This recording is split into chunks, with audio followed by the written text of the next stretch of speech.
Hey guys, ForTheAfro Reviews here, and tonight I'll be reviewing Chapter 897 of One Piece. We start off with Hadrudin's cover story continuing, and we see his crew member. It's actually his shipwright, Stanson the Giant. And I'm not sure how many of you remember, but we've actually seen Stanson before. Stanson was with Rayleigh at the auction house, being auctioned off.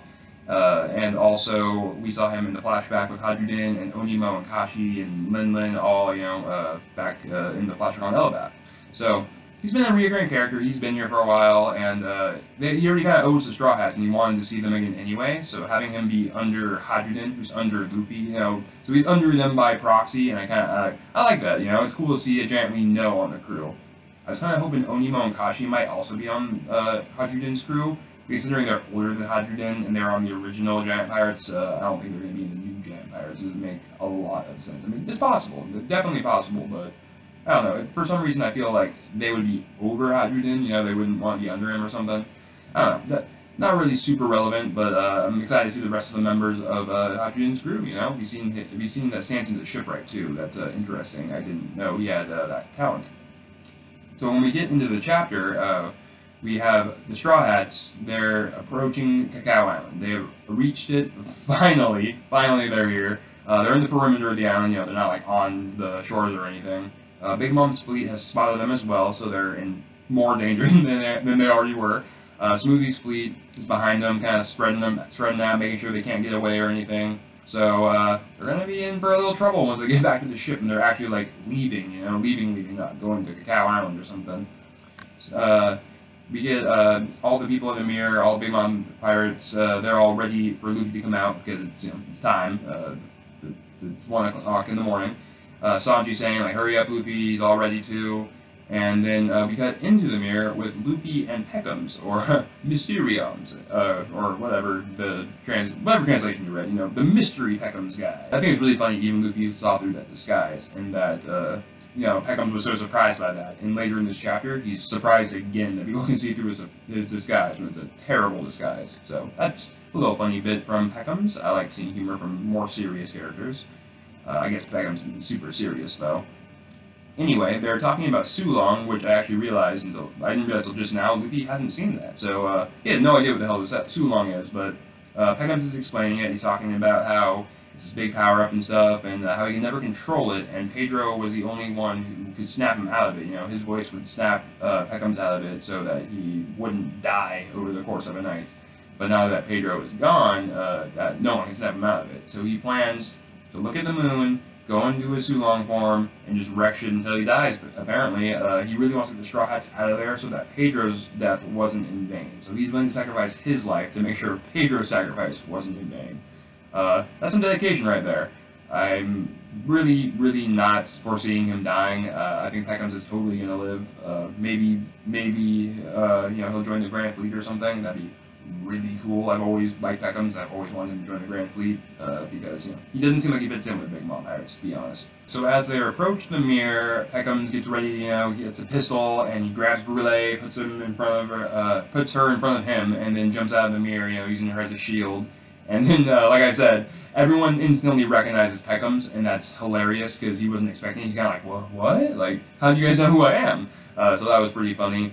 He throws off his sunglasses and he starts to go into Sulong form, but Oven makes a power play. I'm pretty sure this is his awakening, because the pistol in Pekom's hand just burst into flames, and from what we've seen, Oven can control his own body temperature and use that as a weapon, So seeing that he can heat something up that he has no contact with at all, I'm pretty sure that's an awakening. I think that is his awakening, and I think it's super cool. I like it a lot.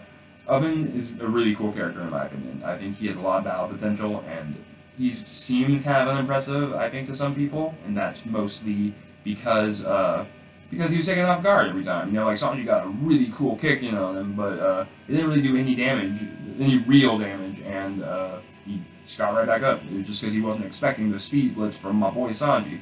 So Oven's impressive, and he just punches, does like a heat punch thing, and takes out half Sulong Pekoms, because his transformation wasn't complete. I think that's abundantly clear that Pekoms is not done with his transformation at all.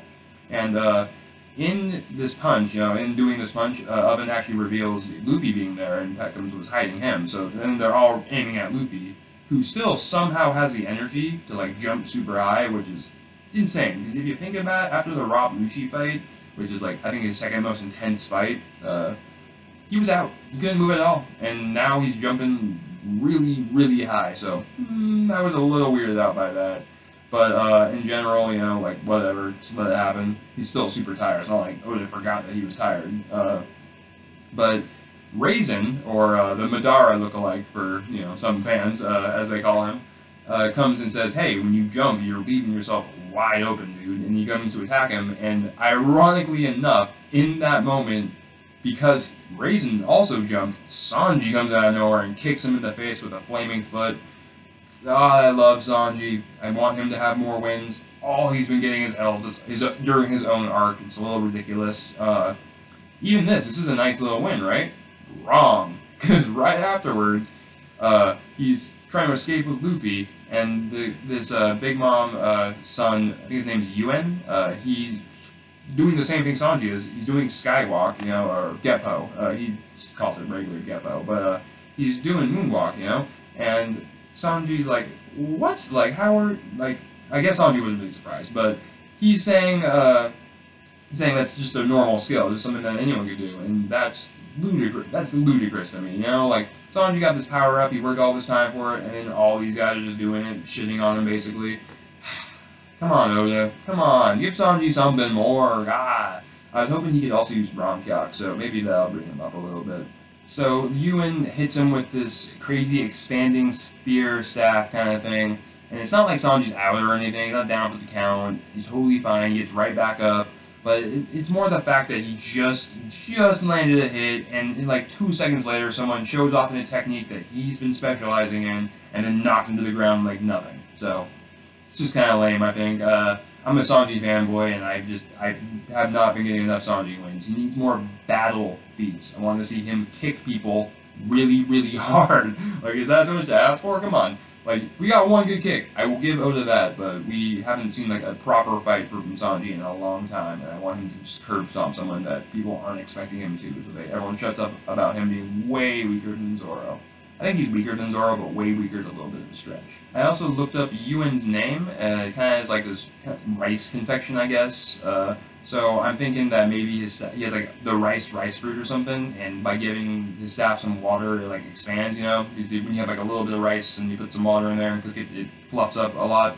So that could be what his fruit is. I'm not entirely sure. It's a shot in the dark. Figured I'd try to guess, so if I do get it right, I can be like, woo, I got it right. Oh, I almost forgot the most important detail of this entire ordeal. When Sanji catches Luffy and everything, he like says, "Oh, you won." Luffy's like, "Yep, totally won," because he did. Everyone's salty, but he won. He fucking won. And then he just falls asleep. Luffy's asleep after this for the rest of the chapter. Sanji's going through all this stuff. He's like holding him, like protecting his head and stuff, like keeping it down, jumping around. And Luffy's just dead asleep. He just trusts Sanji so much. He's like, alright, Sanji's here, I fought really hard, I'm going to sleep, I'm done with this, I'm out. I thought that was fantastic. Hands down my favorite part of the chapter. All the other stuff, whatever, even the Sanji kick was under that for me. Like, Luffy just casually like, alright, see you guys in the morning. When Sanji gets knocked down, he gets surrounded really quickly, which is to be expected since, there's Big Mom pirates everywhere. They're all got, like, scythes and stuff and swords, and they're all really strong compared to, like, the normal pirate crew. So, yeah, they all start pointing guns at him. They're about to shoot, and then there's a humongous explosion in the background. And it turns out, Germa's here. Germa is finally freaking here! It's been so long, guys.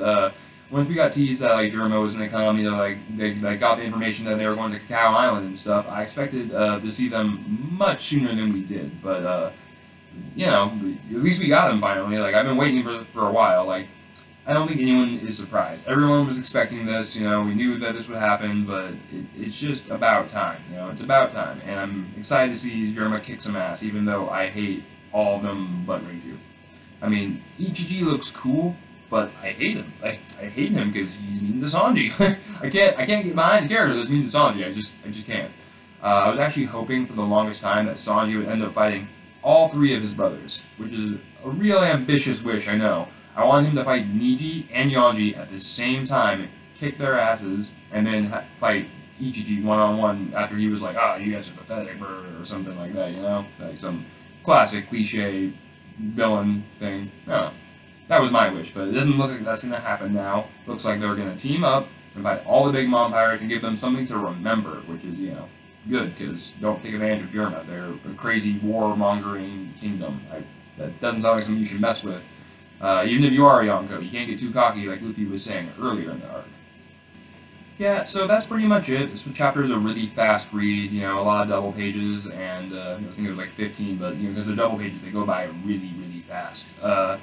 All in all, I thought this was a pretty okay chapter. This is like the first chapter since I've had a YouTube channel personally where I haven't been super, super excited, you know, like, after reading it. Like, it's One Piece and I enjoyed it, you know, there was good stuff in there. I loved the Sanji kick and Luffy falling asleep.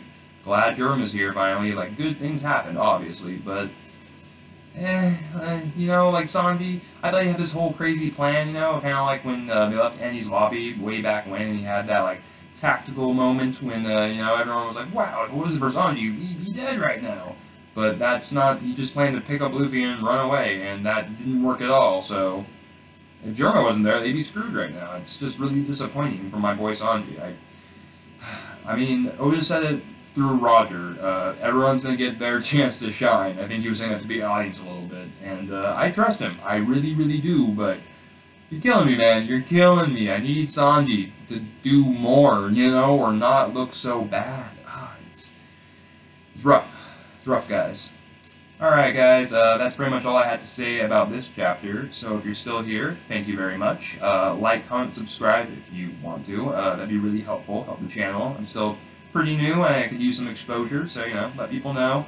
Follow me on Twitter if you want any updates about when I'll have chapters out or delays or whatever. I post on there semi-regularly about that, and I would love to talk to some of you about, you know, chapters and stuff if you don't want to do it in the comments. So, yeah, until next time, guys. See ya!